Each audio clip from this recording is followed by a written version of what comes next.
Hey, welcome to the channel.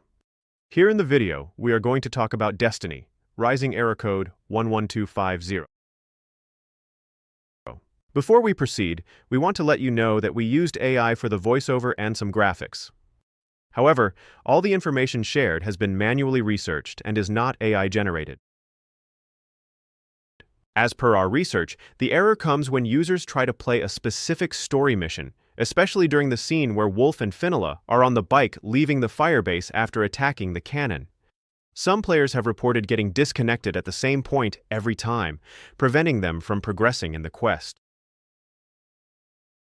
According to our research, the error may happen due to game bugs or corrupted data.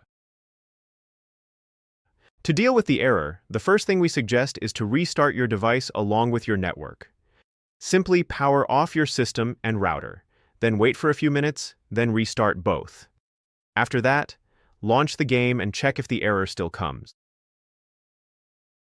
If the error still comes, then check if you need to update the game. Simply go to your game client or launcher and look for any pending updates for Destiny Rising. And if you see any pending updates, then install them and check for the error again. If the error persists, then try repair mode and check if this helps with the error. At last, if the error still persists, then try clearing the cache data. Simply go to the game settings or storage section of your device and clear the cache data for Destiny Rising. Once done, restart the game and check if this resolves the error. That's all for the video. If this video helped, don't forget to like, share, and subscribe. Have any questions or issues? Drop them in the comments below. Thank you.